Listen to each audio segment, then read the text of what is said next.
आज हमारे वित्त मंत्री सीतारमन जी का जवाब हुआ संसद में 3 दिन की 4 दिन की बहस के बाद में जो आक्षेप विपक्ष ने लगाए थे उनका सीतारमन जी ने जवाब दिया। ग्लोबल यूनाइटेड पंचायत के यूट्यूब चैनल पर आप सभी का स्वागत। सबसे पहले तो जब आपके यहाँ से रामदास जी अठवाले जो थे वो बोलना चाह रहे थे तो अध्यक्ष ने उनको इजी वे में लेते हुए कह दिया कि आपको क्या करना है, आपको तो कविता बोलनी है, आप मंत्री हो, आप बैठ जाओ। तो वहाँ क्या वैल्यू है उन लोगों की, इसलिए मैं आपको इसको भी शेयर करना चाहूँगा। बात बिड़ाने वाली नहीं है, बात ये है कि ठीक है बंदा कैसे भी बोलता हो, आपका मंत्री है, कुछ बजट पे बोलना चाह रहा होगा, कोई मांग भी हो सकती है, लेकिन उसको बैठा दिया गया। अब मैडम ने ये कहा कि 9.7% हमारी नॉमिनल ग्रोथ है जीडीपी की, 6.4 जो है रियल है। ये आंकड़े हैं इसलिए इनमें ज़्यादा मैं नहीं कहूँगा। मतलब विश्लेषण का मतलब हम उन बातों को टच करेंगे जो आम आदमी को इफ़ेक्ट करती हो। एम्प्लॉयमेंट डेवलपमेंट का हमारा ये बजट है। अब आप इसको देख लो कैसे क्या है, क्यों बजट है कि हमारा एम्प्लॉयमेंट के मामले में ये है। अब ये राज्यसभा में और आएगा तो इस पर भी हम अपनी बात को रखेंगे। इन्होंने कहा भाई 3.2% ही अनएम्प्लॉयमेंट है, जबकि इनका इकोनॉमिक सर्वे ये कह रहा है कि 10% तो ये दूर से हैं अनएम्प्लॉयमेंट और 14% है जो पोस्ट ग्रेजुएट हैं। अब 10%, 3.2 कहाँ से हुए? नीचे वाले 100% हो तो भी हो नहीं, लेकिन आंकड़ों का खेल है कि एम्प्लॉयमेंट का, यार आपके कितना एम्प्लॉयमेंट है ये आपको सोचना है। विपक्ष का आक्षेप था कि कैपिटल एक्सपेंडिचर जो है, उन्होंने कहा जीडीपी का हमने 4.3% कर दिया है और 15 लाख करोड़ का है, तो इसमें था कि रेवेन्यू नहीं है तो आप गलत दिशा में बढ़ रहे हो। कैपिटल को इस तरह से इन्वेस्टमेंट, फिस्कल डेफिसिट का मतलब ये होता है कि भाई आपका राजकोषीय घाटा दें, आप बजट दे रहे हो उसमें 4.4% का इन्होंने बताया। तो इसके अंदर इकोनॉमिस्ट लोग ये कह रहे हैं कि इन्होंने घाटे को पाटने के लिए एक तो बैंक का डिविडेंड था वो कबाड़ लिया, बाकी एलआईसी इनके पैसे हैं, इनको ये यूज़ कर लेते हैं तो वो घाटा उधर से भर लेते हैं।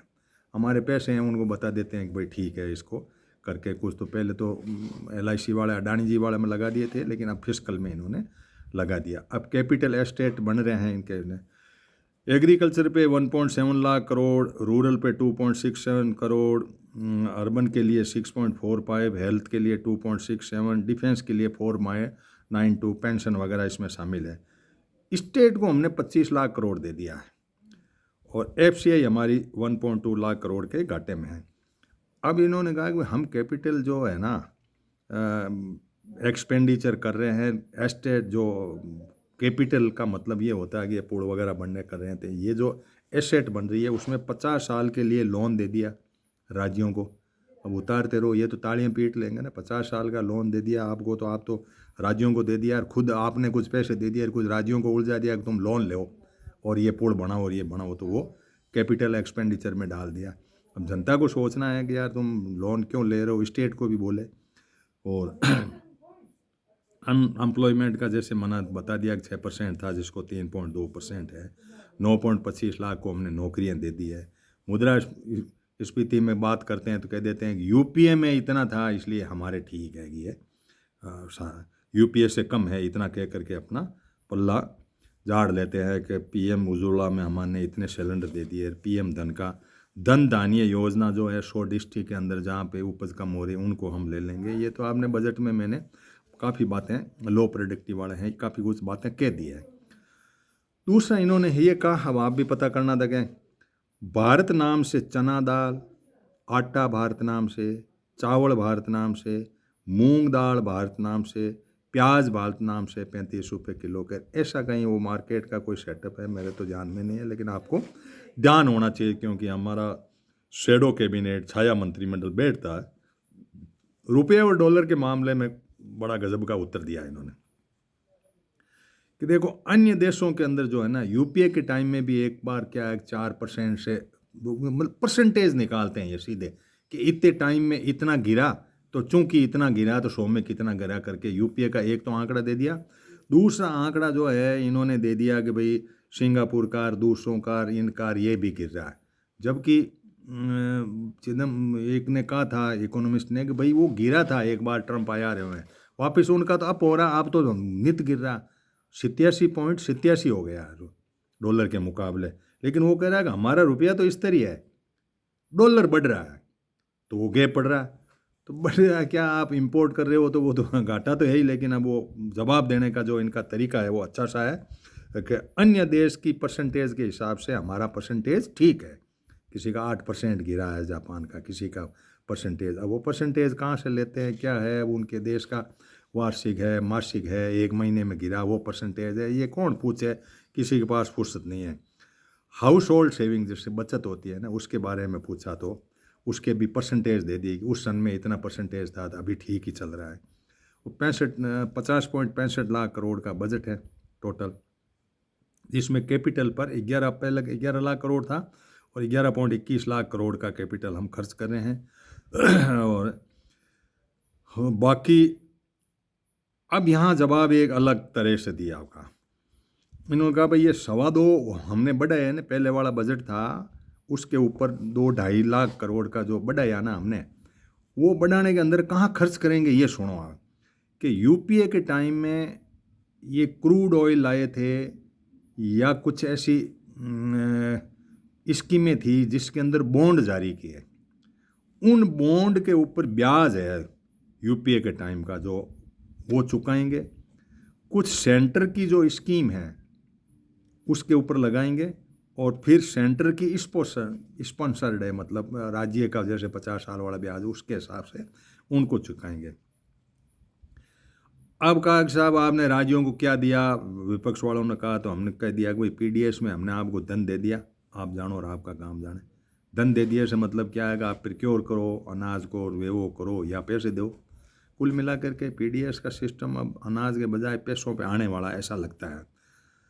फिर लड़ाई चली साहब इसकी बंगाल और जो भी बीजेपी शासित स्टेट नहीं है, अब इनके अंदर झगड़ा क्या पड़ता है कि ये लोग कोई भी योजना, कुछ तो ये जिद्दी हैं विपक्ष वाले जैसे ममता वगैरह इनको देते हैं तो ये क्या मोदी की फ़ोटो नहीं लगाते या योजना का नाम चेंज कर लेते हैं। वो बंगाल के अंदर तो इनका कोई सावरकर का जैसा नाम आता तो वो कुछ नाम बदल देते हैं, विरोधी पक्ष वाले जो है अपने कुछ नाम बदल, ये कह रहे हैं कि मेरी योजना का नाम वही हो, मेरी फ़ोटो हो, तब हम करते हैं, तो उनमें ऑब्जेक्शन लगा देते हैं।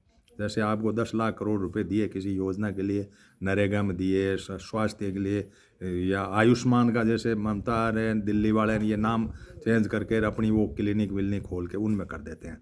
ये कह रहे हैं कि नहीं, हम कहें वहीं पैसा खर्च हो, हमारा नाम हो, हमारी फ़ोटो हो, और वो नहीं हो तो हम आपको ऑब्जेक्शन लगा देंगे। वो ऑडिट का पैरा बना करके चेकिंग करके उनका फंड रोक देते हैं, पहले ये करो तो दूसरा फंड देंगे। यानी अब मुद्दा ये है कि जीएसटी जो है ना आपकी, ये सेंटर के पास चली गई।